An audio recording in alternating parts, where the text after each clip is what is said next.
ورحمة الله وبركاته. الحمد لله رب العالمين. الحمد لله وكفى وسلام على عباده الذين اصطفى. اللهم لك الحمد ولك الشكر. اللهم لا أحصي ثناء عليك أنت كما أثنيت على نفسك. أما بعد فأعوذ بالله من الشيطان الرجيم. بسم الله الرحمن الرحيم. أتل ما أوحي إليك من الكتاب وأقم الصلاة إن الصلاة تنهى عن الفحشاء والمنكر ولذكر الله أكبر والله يعلم بما يصنعون.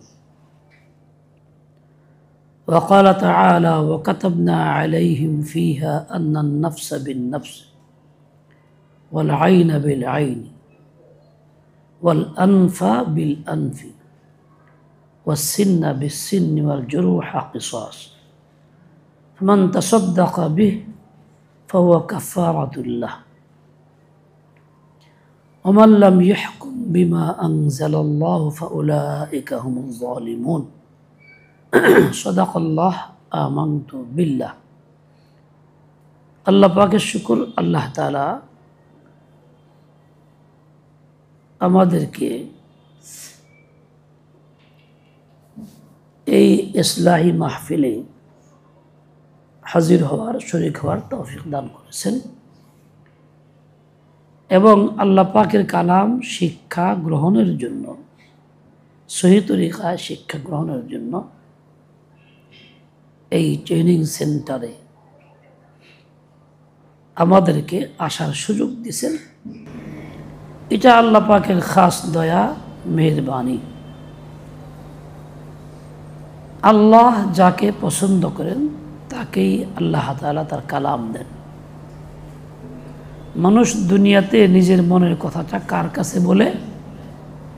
যাকে বেশি ভালোবাসে, পছন্দ করে। মানুষের ভিতরে এই স্বভাব আল্লাহ তাআলা পয়দা করছেন। আল্লাহ তাআলাও নিজের কালাম তার সিনায় দেন, তাকে দেন যাকে আল্লাহ বেশি পছন্দ করেন, ভালোবাসেন। আমি নিজে হয়তো বুঝি না আল্লাহ আমাকে ভালোবাসেন, কিন্তু বাস্তবতা এইরকমই। ভালোবাসেন বিধায়ী আল্লাহ তাআলা কালাম আমাকে দেওয়ার জন্য পরিবেশে আনছেন। কত মানুষ যায় কোনো ব্যক্তির কাছে কিছু বলতে, ইচ্ছা করে দরজায় আওয়াজ দেয়, আর ওই লোকটা আগত ব্যক্তিকে পছন্দ করে না, দরজাও খুলে না, আসতেও দেয় না, কথাও বলে না, সুযোগও দেয় না। আসতে পারলেও তাকে বিভিন্ন ব্যস্ততার মধ্যে এমনভাবে রাখে কথা বলার সুযোগ নেই। আল্লাহ তাআলাও তো পারতেন আমাদেরকে এরকম অনেক দূরে সরায় রাখতে, কিন্তু আল্লাহ তাআলা দয়া করে আমাদেরকে কাছে আনছেন, সুযোগ দিয়েছেন। তাই আমরা গর্বিত। আল্লাহ শুকর আদায় করি, আলহামদুলিল্লাহ। আল্লাহ যেহেতু সুযোগ দিয়েছেন, সুযোগের সদ্ব্যবহার করি। সদ্ব্যবহার কি? কাজে লাগাই।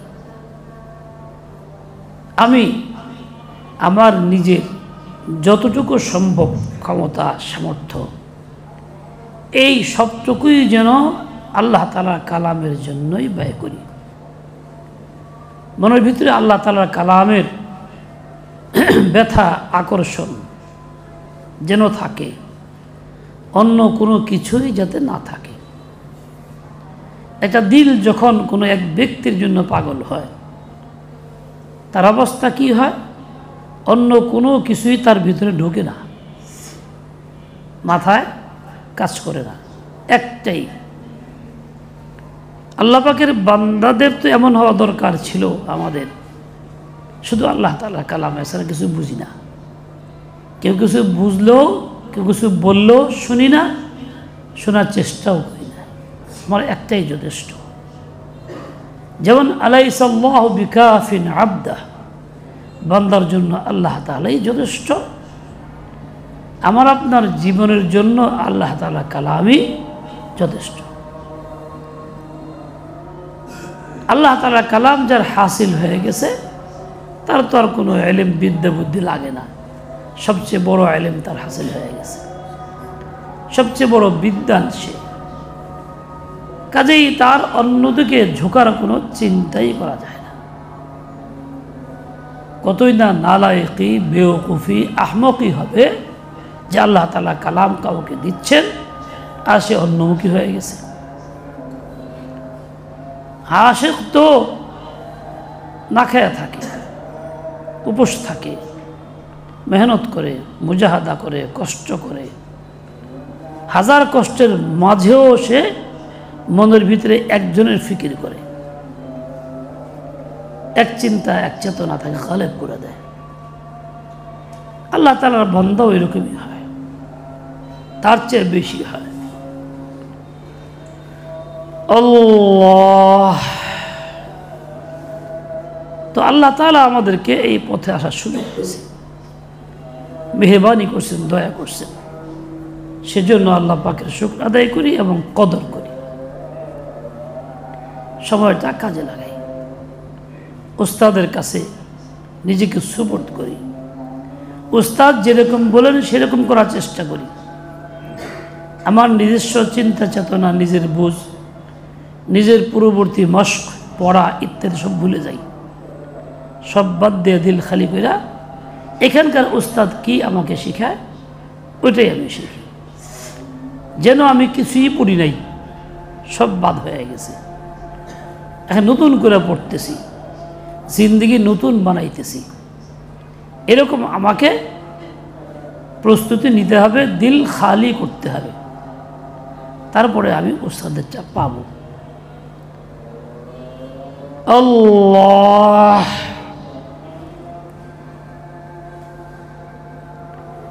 কোরআনে পাক যা আমরা শিখতে আসছি এর চারটা হক আছে। চার হকের একটি হইল কোরআনকে মুহাব্বত করা, ভালোবাসা, দিলের ভিতরে কোরআনকেই জায়গা দেওয়া, যেন দিল ছায়া যায় কোরআন দ্বারা, দিলে অন্য কিছু না থাকে।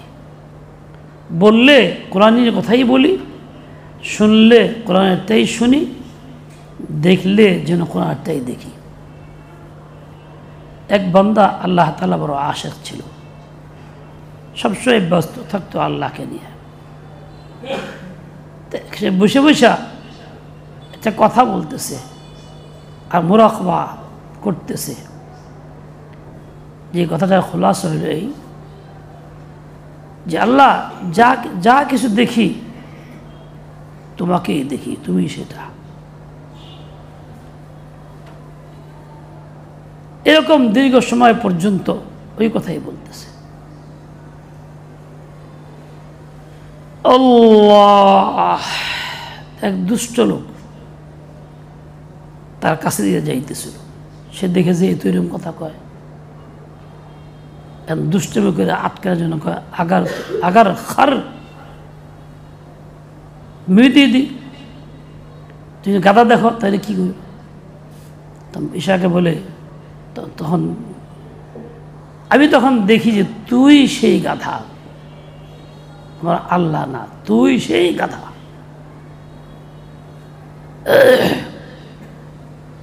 দিলের ভিতরে কি পরিমাণ জাগুজি হইলে এরকম হইতে পারে। যা দেখি আল্লাহ তোমাকেই দেখি।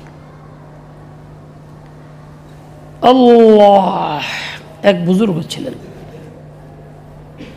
এত বেশি আল্লাহমুখী ছিলেন, যে কোনো কথা কাজ সব কিছুকে দিয়ে আল্লাহমুখী ঘোরাই দিতেন। মারিফত এত ভরা ছিল। কেউ যে অভিযোগ করতে, হযরত পারিশানি খুব বেশি, বলে কেন? বলে চাউলের দাম খুব বেড়ে গেছে। বলে মিয়া কি কও, আল্লাহ পাকের সিফাতে জালাল গালেব হয়ে গেছে। হুজুর কি হয়েছে? সব জিনিসের দাম কমে গেছে গা। কারে মিয়া কি কো, আল্লাহ পাকের সিফাতে জামাল গালেব হয়ে গেছে। হুজুর বলে কি? মশা উপদ্রব খুব বাড়ছে। আরে কি কো, আল্লাহ তাআলা রাজ্জাক, তাই তিনি তার এই রিস্ক ব্যাপক করতেছেন, এটার ইজহার করতেছেন। বলে কেমন হইল? বলে মশা যখন বাড়ে, মশা মারার জন্য মানুষ পদ্ধতি গ্রহণ করবে, মশারি বানাবে, অন্য কোনো পদ্ধতি কয়েল টয়েল কত কিছু করবে, এগুলি কিনতে শুরু করবে। এসব কোম্পানি এর দ্বারা বাঁচবে, কোম্পানির অধীনে হাজারো শ্রমিক খাটবে, তারা এদের বেতন পাবে, সকলের রিস্কের ফয়সালা হবে। এই জন্য আল্লাহ তাআলা এটা করছেন। হুজুর চুরি খুব বেড়ে গেছে। আলহামদুলিল্লাহ, আল্লাহ পাকের সিফাতে রাজ্জাকিয়াত গালেব হয়ে গেছে। বলে কেমন হইল? চুরি বেশি হইলে পরে মানুষ তালা কিনবে, হেফাজতের ব্যবস্থা করবে, দারোয়ান রাখবে, দারোয়ান এর দ্বারা রিজিক পাবে, তালা কোম্পানি পাবে, কোম্পানির হাজারো শ্রমিক পাবে। এরকম লক্ষ লক্ষ লোকের রিস্কের ফয়সালা হবে এর মাধ্যমে। কাজেই আল্লাহ তাআলা সিফাতে রাজ্জাক এটাকে গালেব করতেছেন। আল্লাহ যে রাজ্জাক, রিজিক দিতেছেন। আমরা তো অভিযোগের সুরে বলি, আর উনি এটাকে মারিফাতের সুরে বলেন। কি সম্পর্ক আল্লাহর সাথে, কতটা গভীর সম্পর্ক হইলে বলতে পারে। আমাদের জিন্দেগি এমন হবে, চিন্তা চেতনা এমন হবে, ফিকির এমন হবে, যত চাই কিছু করি আর বলি, সব কিছু মূলে একজন আল্লাহ। হুজুর মুখে তো পারে না পড়া, এত চেষ্টা করে, আমি তো পারি না। বলে আলহামদুলিল্লাহ, আল্লাহর শান, আল্লাহ তোমাকে সব বেশি দিতে চাইতেছেন, এই জন্যই তো বারবার মেহনত করাইতেছেন। কারণ যে মেহনত বেশি করে সব বেশি পায়, যে পড়তে চেষ্টা করে পারে না, হু আলাইহি শাকুল্লাহু আজরান, তার ডবল আজর। উম্মতে মাশাআল্লাহ খুব ভালোই পড়ে, কষ্ট ক্লেশ নাই, অল্পতেই পড়ে যায়। বলে আলহামদুলিল্লাহ, আলহামদুলিল্লাহ, আল্লাহ সিফাতে জামাল গালেব হয়ে গেছে। আল্লাহ তাআলা চান বান্দাকে খুব দ্রুত কালাম পড়ে, কালাম শুনতে, তাই তো আল্লাহ দিয়ে দিয়েছেন। আল্লাহ পছন্দ করেন। আল্লাহ কালামে পাকে যে সিনায় কারো থাকে, ওই সিনাওয়ালা আল্লাহকে পাইতে পারে খুব সহজে। কালামে পাক এমন একটা কিতাব, নীরব কথা বলে, আওয়াজবিহীন কথা বলে, আওয়াজবিহীন কথা বলে। তুমি যদি কিছু নাও বুঝো, আল্লাহ তাআলা কালাম পড়তে থাকো, এই কালাম তোমাকে হিদায়াতের পথে রাখবে, এই কালাম তোমাকে গুনাহ থেকে বাদ সাধবে, এই কালাম তোমাকে আযাব ও গজব থেকে বাঁচাবে। তুমি আল্লাহ কালাম পড়তে থাকো। না বুঝলেও অনেক মাশায়েখ আছেন যাদের কাছে গেলে চুপচাপ থাকে, কোনো কিছু বয়ান করে না, কিছু বসলে দিল মুনাব্বর হয়ে যায়, খুব ভালো লাগে, কিছু একটা পাইছি মনে হয়। শুধু সোহবতে বসলে পড়ে কিছু না বললেও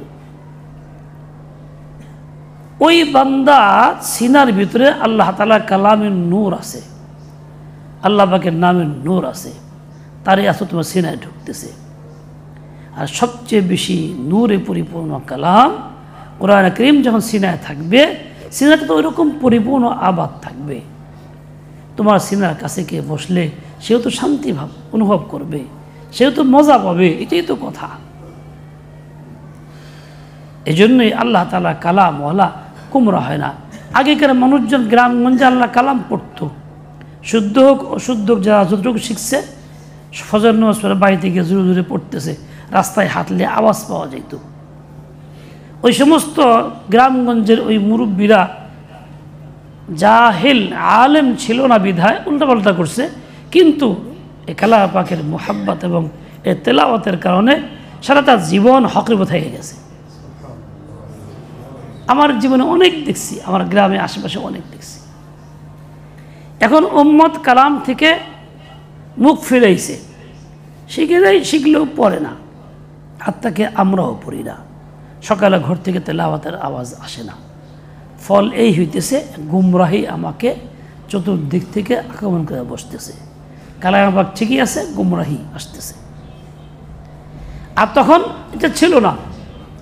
এখনও আল্লাহ তাআলার বান্দা যে কালাম নিয়মিত পড়বে, সে যদি কালাম নাও বুঝে আল্লাহ তাকে হিদায়াতের উপর রাখবেন। গ্যারান্টি, সে মৃত্যুর সময় ঈমান নিয়ে মারা যাবে, কারণ আল্লাহ তাআলা কালামওয়ালাকে বেইজ্জতি করবেন না। কালাম যাকে দিয়েছেন তাকে আল্লাহ বেইজ্জতি করবেন না, মৃত্যুর সময় ঈমান দেওয়া যাবে। ও ভাই, কালাম পাকের হক চারটা। একটা হলো মুহাব্বত করা, আর মুহাব্বত এর বৈশিষ্ট্য হইল অনুসরণ, অনুকরণ।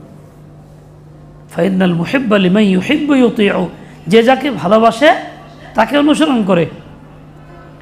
মুহাব্বত দুই প্রকার, দিল থেকে ভালোবাসা, দিলকে উজাড় করা, সব কিছু ফেলে দিয়ে এটাকেই ঢুকানো। আর এটা হলো জাহিরি আদাবের রেয়াত, বহন করা, ডান হাতে সিনায় লাগানো, চুমা দেওয়া, মাথায় লাগানো, ওগেরা ওগেরা যা কিছু আমরা করি, এটাও আজকাল উঠে গেছে। এখন কোরআন বাম হাতে চলে, কোথাও গেলে বাম হাতে ঝুলায় ঝুলায় নিয়ে যেতেছে। ज़ाहिरी अदब ख़त्म হয়েছে। मोहब्बत खुद आदाब मोहब्बत सिखा देती है। मोहब्बत থাকলে আদবটাও শিখতে পারতাম, मोहब्बत নাই বিধায় আদব গেছে গা। যাই হোক, আজমত, শ্রদ্ধা করা। কোরআনে পাক মহান আল্লাহ তাআলার কিতাব, আমার জন্যই আল্লাহ দিছেন, আমার হিদায়াতের জন্য। আমি এটাকে সকল কিতাবের ঊর্ধ্বে সম্মান দিই, ইজ্জত করি। অন্য কোনো কিতাব আমি আর মানিও না, চিনিও না। কেউ নিয়ে আসলে ওটাকে গ্রহণ করি না, তুচ্ছ করি। একমাত্র এই কিতাবকেই গ্রহণ করি।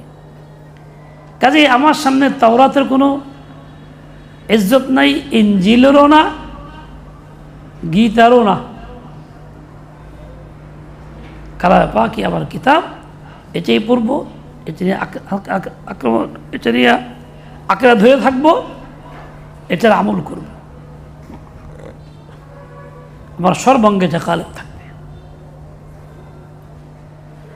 আল্লাহ, একদিন নৌকায় উঠছি, 5 মাইল দূরে যাইতে হবে, বর্ষা মাসে নৌকা যাইতে হবে।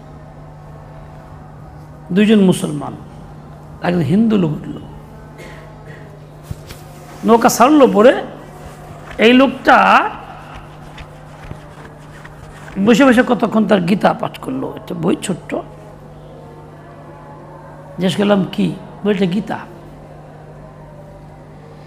এই হিন্দু লোকটা যদিও সে বাতিল ধর্মের উপরে আছে, বাতিল ধর্মই না, কিন্তু তার নিজের মনের ভিতরে তার ধর্মের কথিত কিতাবের প্রতি কীরকম শ্রদ্ধা, কীরকম সম্মান, এটা খুব সুন্দর করে পেঁচায় রাখছে কাপড় দিয়ে, কোরআনের মতো গিলাপ টিলাপ দিয়া এটাকে বের করে পয়রা আবার পেঁচা সুন্দর করে বেগে রাখলো।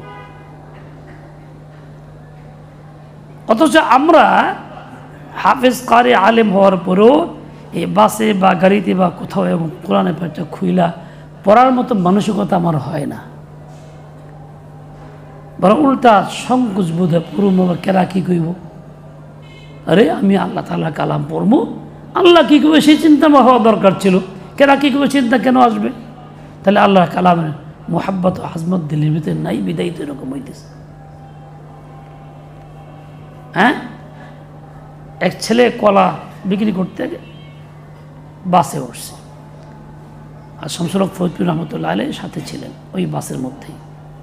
তো মানুষ কলা কিনতেছে, বাম হাতে খায়, বাম হাত দিয়ে নিচ্ছে, দিচ্ছে, বাম হাতে খাইতেছে। হুজুর কলা নিলেন, জোরে জোরে শিক্ষার জন্য বললেন কি, এই ছেলে তুমি তো বুঝো না, কলাগুলো ধুয়ে আনতে পারো না, কত কলা ময়লা দেখো না, সবাই বাম হাতে খায়, বাম হাত ধরতেছে। আসলে কলা ময়লা ছিল না, পরিষ্কারই ছিল, মানুষ উল্টা বাম হাতে খাইতেছে, ডাইরেক্ট না বইলা তিনি কৌশলে এই কথাটা বললেন, সবাইকে সবক দিলে। এখন শিক্ষিত মানুষ তা বুঝে ফেলছে যে হুজুর কি কয়, তাড়াতাড়ি করে বাম ডাইন হাতে নিয়ে নিছে। এটা একটা হেকমতপূর্ণ কাজ।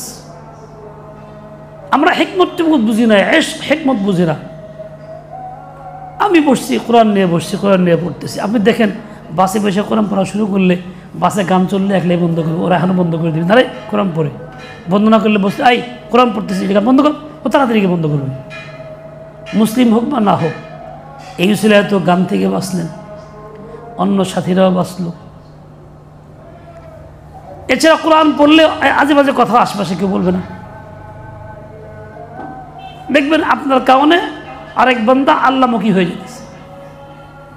যতক্ষণ কোরআন পড়লো ততক্ষণ আপনিও আল্লাহকে নিয়ে মশগুল থাকবেন, দুনিয়ার আকাম কুকাম সব থেকে বেঁচে যাবেন। এইটা করেন। ওই লোকের সংকোচবোধ হয় নাই গীতা পড়তে, আমার সংকোচবোধ কেন হয় গীতা পড়তে, কোরআন পড়তে? বোঝা গেল আমি কালাম পাকের আশেক না, ও ওর ধর্মের আশেক। আশেক ব্যক্তির লাজ লজ্জা থাকে না, যাত্রার সময় যা কিছু বলে ফেলতেছে, ওর মনের কথা বলে ফেলতেছে, বেপরোয়া হয়ে যায়। আমি আপনি কেমন আশেক হইলাম, কোরআনের কথা বলতেও পারি না, পড়তেও পারি না, শোনাইতেও পারি না। ও ভাই, বহুত দূর আমাদের ইশক মোহাব্বত, বহুত দূর। নাম আছে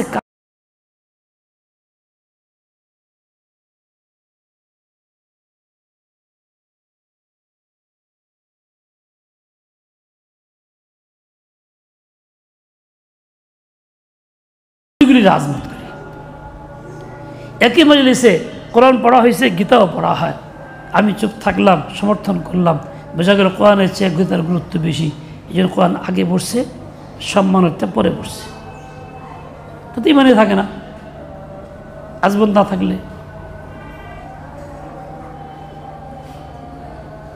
আজমত যখন দিলে থাকবে না, কোরআনের প্রতি আস্তে আস্তে ঈমানও থাকবে না, ঈমান হার হয়ে যাবে। তৃতীয়টা তিলাওয়াত। তিলাওয়াত মানে নিয়মিত পড়ে যাওয়া। কিরাআত বললেও তো হইতো। উতলু মা উহিয়া ইলাইকা মিনাল কিতাব বলছেন আল্লাহ। নবী, যে কিতাব ওহীর মাধ্যমে আপনাকে দেওয়া হলো, পড়েন। পড়ানোর জন্য ইকরা বললেই কাফি ছিল, কিন্তু উতলু কেন বলতেছেন? বলে কিরাআতের মধ্যে পড়া আছে, অনুসরণ নাই। তিলাওয়াতের মধ্যে দুইটা আছে, পড়াও আছে, অনুসরণও আছে। তালা ইয়াতলু তিলাওয়াতান, পড়া, আর তিলওয়ান, অনুসরণ করা, পিছিয়ে চলনা। এটাকে কিরাআত না বলে তিলাওয়াত এই জন্য বলা হয়েছে, মুমিনের কাজ হলো কিতাব শুধু মুখে উচ্চারণ করবে না, এটাকে বরং অনুকরণ করবে, অনুসরণ করবে, মানবে। ওইটাকেই বলা হচ্ছে চেষ্টা, ইতাআত। কোরআন কারীম মানো, অনুকরণ করা কোরআনে পাকের হক। তেলাওয়াত কতটুকু? যতটুকু পড়লে কমপক্ষে 40 দিনে এক খতম হবে। ইতাআত মানা কোনটুকু? বিশেষ কোনো আয়াত, বিশেষ কোনো সূরা, না পুরা কোরআন? পুরা কোরআন মানা মানে মুখে দাবি এটা মানি, বিশ্বাস করি তা নয়, বাস্তবে করার চেষ্টা। যেটা সম্ভব করা, যেটা সম্ভব না চেষ্টা করে যাওয়া।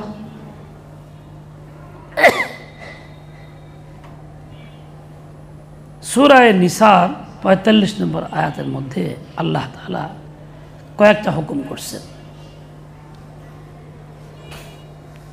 যেখানে উল্লেখ করছেন তাওরাতের মধ্যেও হুকুমটা ছিল। ওই হুকুমগুলি আমাদের জন্য আল্লাহ পাক দিয়েছেন। সেগুলি দ্বন্দ্ববিধির কয়েকটা। কেউ কারো দাঁত ভেঙে ফেলছে, তুমি তার দাঁত ভেঙে দাও, দাঁতের বদলে দাঁত। দাঁত বনাম দাঁত, নাক কেটে ফেলছি, নাক কেটে দেবা। এরকমভাবে হত্যা করছে, বিনিময়ে কিসাস, হত্যা করা হবে। চোখ ফোড়ায় দিছে, বিনিময়ে চোখ ফোড়ায় দেওয়া হবে। জখম করছে, সমপরিমাণ জখম করে দেওয়া হবে। এই হলো আল্লাহ তাআলার হুকুম। মদিনার মধ্যে দুইটা ইহুদি গ্রুপ ছিল, বনু কুরাইজা, বনু নাজির। নাজিররা একটু দুর্বল ছিল, কুরাইজা একটু শক্তিশালী, টাকা পয়সা বেশি ছিল। এই হুকুম তাওরাতেও ছিল, যেমন কোরআনে পাকে আছে। আর নিজেরা আবার এটাকে পরিবর্তন করে ওদের পক্ষে, ওদের মতো করে দণ্ডবডি বানাইছে। কীরকম? নাজিরের কাউকে হত্যা করলে তার বিনিময়ে কুরাইজা থেকে হত্যা করা হবে না, টাকা পয়সা দিয়ে দিয়ে খালাস। আর কুরাইজার কাউকে হত্যা করলে বিনিময়ে নজিরের ওই ব্যক্তি হত্যা তো করা হবেই, উল্টা আরও পণ নেওয়া হবে, দুইটা একসাথে। ওরা টাকা পয়সা লাগবে দাম বেশি, এরা টাকা কম দেয় দাম কম। এরকম স্বেচ্ছাচারিতা, এই কামটা ওরা করত। রাসূল আকদাসের যুগে একটা ঘটনা ঘটলো এরকম, কুরাইজা নজিরের কতলের। এখন কুরাইজা তো প্রভাবশালী, ওরা এই চেষ্টা করতেছে। নজির বলল না, বিচার রসুলের কাছে হবে। রসুলের কাছে আসলো, ওরা আসতে বাধ্য হইল। ওরা শয়তানি করলো, কিছু লোক তৈরি করলো মুনাফিক, যারা নিজেদের মন মতো বিচার না হইলে মানবে না, চলে আসবে, প্রতিবাদী হবে। আল্লাহ পাক আয়াত নাযিল করলেন, শেষে কি বললেন? ওমান লাম ইয়াহকুম বিমা আনজালাল্লাহ ফাউলাইকা হুমুজ যালিমুন। আল্লাহ পাকের বর্ণিত হুকুম অনুযায়ী ফয়সালা যে করে না, সে তারাই জালেম। তাওরাতে এই হুকুম আছে, কোরআনে পাকেও আল্লাহ হুকুম দিয়েছেন। আচ্ছা, আমাদের জীবনে কখনো শুনি নাই, পত্রিকায় আসে নাই যে অমুকে মুখে দাঁত ভাঙিয়ে ফেলাইছে, অমুকের হাত কেটে ফেলাইছে, কবজি কেটে ফেলাই দিছে, অমুকের পায়ের রক কেটে ফেলাইছে। দেখি নেই কোনো সময়, শুনি নেই কোনো সময়। দুনিয়াতে আমাদের সমাজে ঘটনা, দুই ঘটনা। এর জন্য আমরা কখনো কিন্তু তার বিপরীতভাবে আল্লাহ পাকের আইন মতো ওই ব্যক্তির হাতও কাটা সম্ভব হয় নাই, পারি নাই, না কোনা কোনো কিছুই না। এলেই বাস্তবায়ন করার দায়িত্ব আমার না, সরকারের। ইসলামী হুকুমত থাকলে করবে, আমরা করতে পারব না। তাই আমরা আজ পর্যন্ত পাই নাই বিধায় কি আমরা খুব সুখে আছি না অসুখে আছি? সমাজের শান্তি বাড়ছে, এসবগুলি অন্যায় বন্ধ হয়েছে। প্রচলিত যে আইন, খ্রিস্টানদের তৈরি আইনে কখনো কখনো বিচার হয়, কিন্তু ওই বিচার ব্যবস্থায় এই অন্যায়কে প্রতিরোধ করে না, করতে সক্ষম না। এই জন্য এই প্রতিরোধও হয় না, আল্লাহর আইন বাস্তবায়ন হয় না,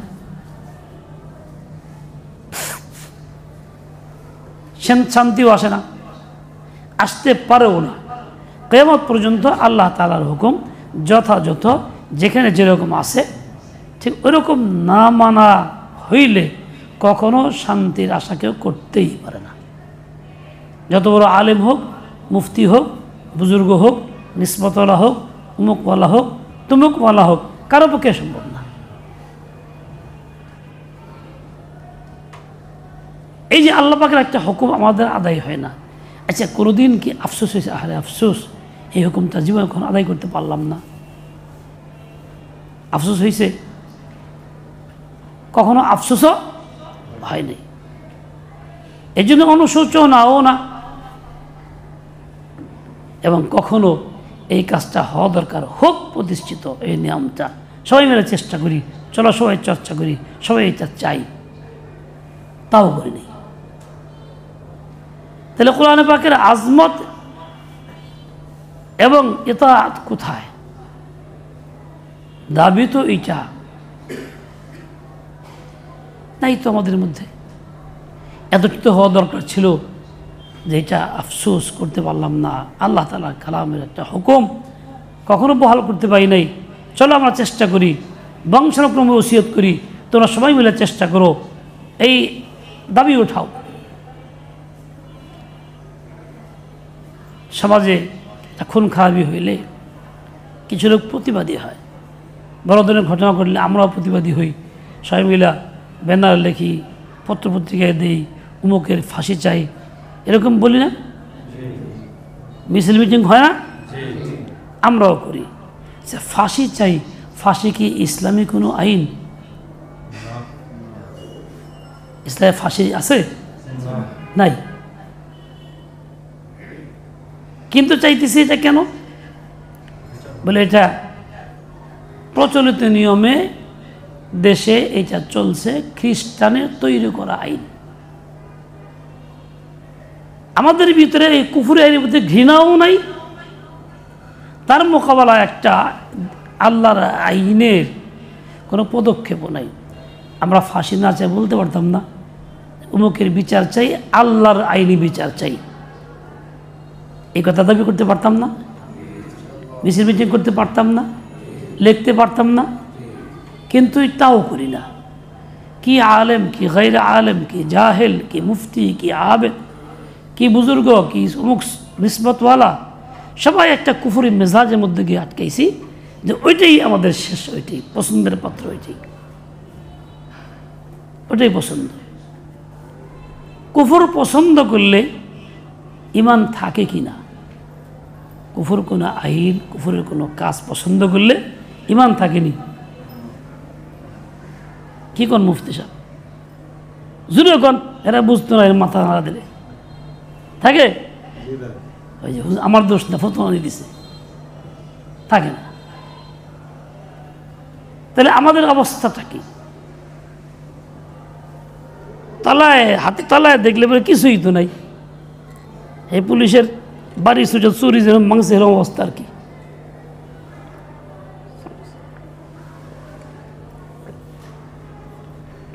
যে টাকা থেকে চোখ লাগাও না আবার, এটা করছে। আমি তো এটা বলতে পারতাম, হোক না হোক দাবি তো করতে পারতাম, মুসলিম হিসাবে আমার দাবি করার অধিকার আছে, দেশের প্রচলিত আইনও আছে। সংসদীয় আইনে আমাদের যে সংবিধান আছে দেশের প্রচলিত, তার মধ্যে 18 নম্বর ধারাই আছে, যে কোনো ব্যক্তি বা শ্রেণী তার নিজের মতামত প্রকাশ করতে পারে, দাবি করতে পারে। তাই আমি তো এই দাবিটা করতে পারতাম, অমুকের বিচার চাই আল্লাহর আইনে, তাইলে আল্লাহর আইনটা চালু হইতো, এটার পক্ষে মতামত আসতো। কিন্তু আমি ডাইরেক্ট চাই কি? ফাঁসি। কি চাই? ফাঁসি চাই। ফাঁসি তো ইসলামী না। দাবি তো খুব মুসলমান পাক্কা, কত প্রশংসা, অমুক আল্লামা, অমুক তমুক, কত কিছু আমাদের লাগে, কিন্তু আল্লাহর আইনে যে কি লাগতেছে তা আল্লাহ ভালো জানে। আমরা একজন বড় মুফতি, মুফতির ফতোয়া দূর কদ্দুর, কিতাবুস সালাত, কিতাবুল ওযু, এই তো শেষ, কিতাবুত তালাক নিকাহ, এই আরও যে 500 আকাম রয়েছে কোরআন পাকের মধ্যে, ওগুলির মধ্যে কারো চিন্তাও নাই, চেতনাও নাই, অবরও নাই। আমি যে করতে পারলাম না, আক্ষেপও নাই, করার কি প্রক্রিয়া হইতে হয় চেষ্টা করি, চলো কমস কম। মুকদ্দমাতুল ওয়াজিবি ওয়াজিবুন, মুকদ্দমাতুল ফরজি ফরজুন না? নামাজ পড়া ফরজ, ওয়াক্ত হয়ে গেছে, আজান হয়ে গেছে, আপনার ওযু নাই, ওযু করা আপনার ওই মুহূর্তে কি নামাজ পড়তে হবে। এখন আপনি নামাজ পড়তে হলে আপনি করতেই হবে ওযু, না থাকগা ওযু নাতে কি হয়েছে, বুড়ে হালাই চলবো, পরে হারা করবেন যে আল্লাহ মাফ করে দেন, দেশের আইন তো নাই, করা পারলাম না, তাতে গিয়ে মাফ হয়ে যাবে। তা আমরা কি অবস্থায় আছি?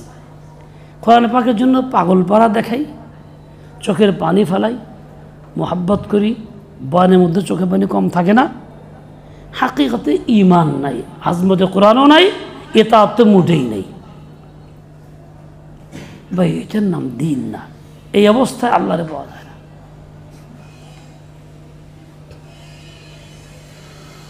আমার তো কর্তব্য ছিল আল্লাহ তাআলা কোরআনের হুকুমগুলি বাস্তবায়ন করার জন্য মানসিক পরিবর্তন, এপরকে দাওয়াত দেওয়া, দাঈল আল খায়র হওয়া। আজকে আমরাই যেমন ভুলে গাফলতের মধ্যে আছি, মানুষ তো আরও, তারা চিন্তাই করে না আল্লাহর হুকুম বাস্তবায়ন করা লাগবে। আমি একটা জমিন কিনছিলাম, কেনার সময় যে অংশীদার বেচছে সে তার চাচাদেরকে বলছে তোমরা নাও, চাচা নেয় নাই, তা আমার কাছে বিক্রি করছে, তারা নেয় নাই যেহেতু আমি এখন নিতে পারি। প্রিএমশন যাকে বর্তমানে আইনে বলে, শরিয়াতে বলে হক সুফা, ওইটা আর নাই, তার অধিকার নাই, 3 দিন পার হয়ে গেলে থাকেও না। তো শেষ হয়ে গেছে, নিছি। 1.5 মাস পরে এসে কোর্টে মামলা করছে। মামলা করে তারা এখন কোর্টে রায় পাইছে। আমার কাছে জমিটা ছেড়ে দেন। আমি তার 2 কথা বললাম, ভাই আসছেন তো ভালো কথা, 2টা কথা। আল্লাহর আইনে জমিনের মালিক কিন্তু আমি, কারণ আপনি 1.5 মাস পরে মামলা করছেন, নেন নাই। আর প্রচলিত আইনে আপনি পাইছেন।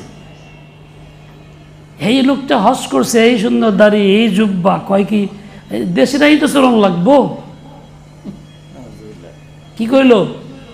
আমার সাথে ঘটনা, দেশে আইন তো চলন লাগবো, মানে আল্লাহর আইনে চলার মতো মানসিকতা মোটেই তার নাই, ফিকিরই নাই। বলতে পারতো তাহলে আল্লাহ আইনার মালিক আপনি হলে তাহলে কী করা যায়, যেটা আপনারই দেওয়া লাগে বা কিছু, আচ্ছা দাম টাম বাড়াইয়া দেন বা নেন গা।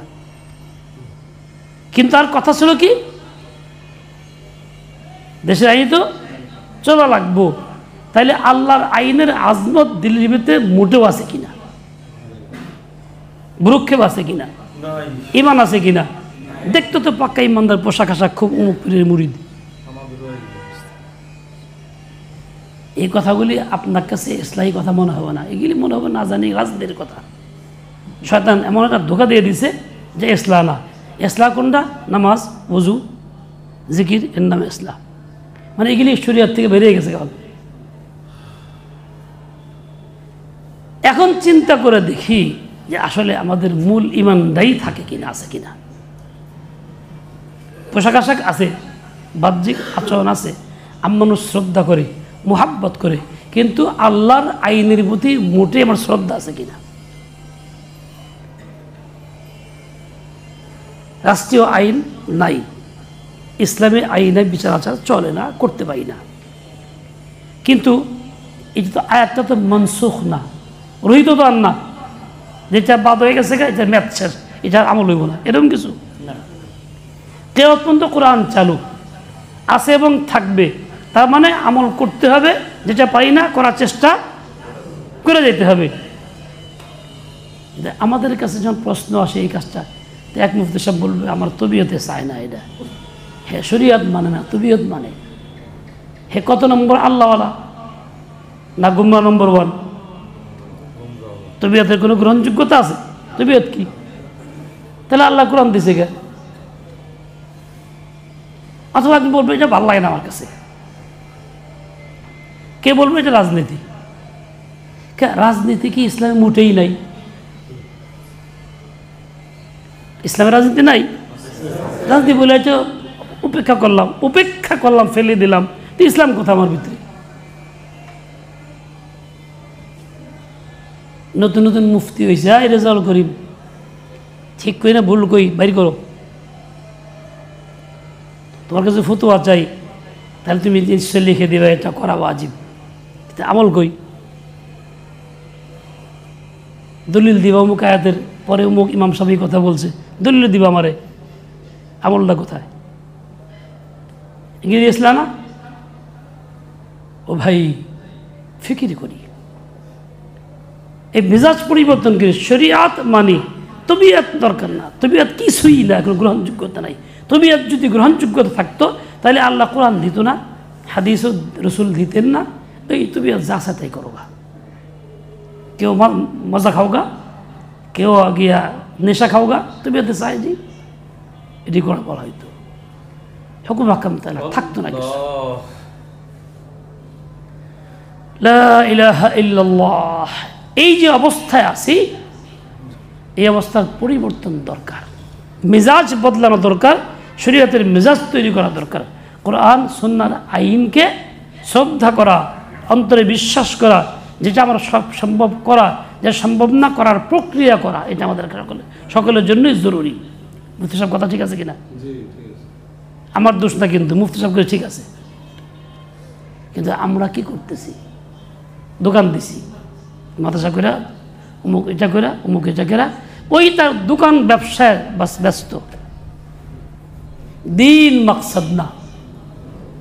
দিন মাকসাদ হলে এই কথাগুলি সবাই বলতো, এই মেজাজ নিয়ে সবাই উঠতো, তাহলে এই দেশে ভালো লোক ঠিকই সমর্থন পাইতো, ভালো লোকের সংখ্যা বাড়ত।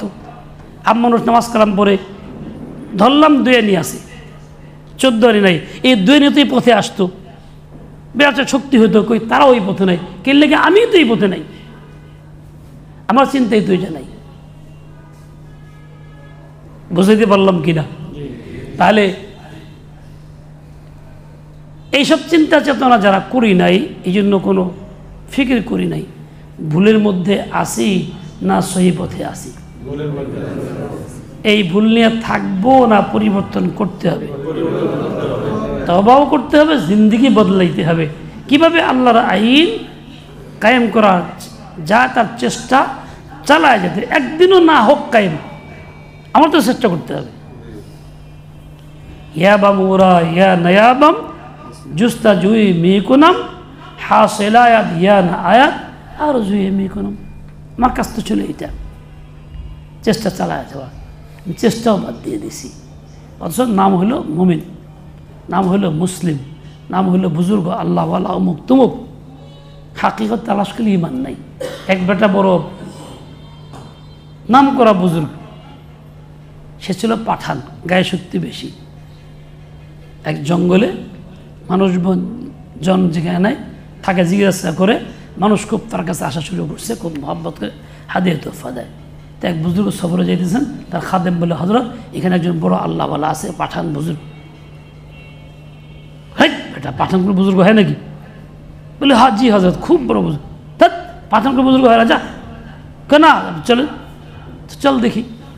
तो गाছে गया सलाम अदब दिए बोशा खूब तवाज़ुन से बोला, हज़रत आप ऐसी जगह पे रहते हैं जहाँ कोई नहीं बसता, हालांकि शेर वगैरह यहाँ होते, कि आपको डर नहीं लगता?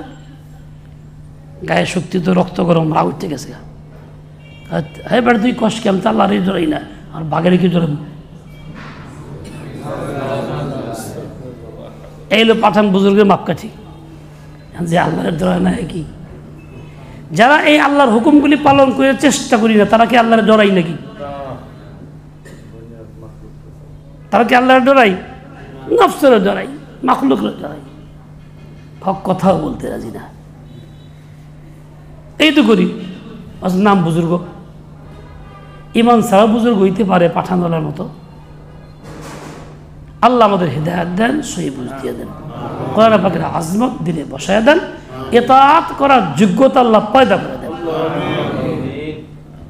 500 আহকাম কোরআনের মধ্যে আছে, 3-4টা করি বা করার চেষ্টা করি, বাকি 495-97টা করি না, খবরও নাই।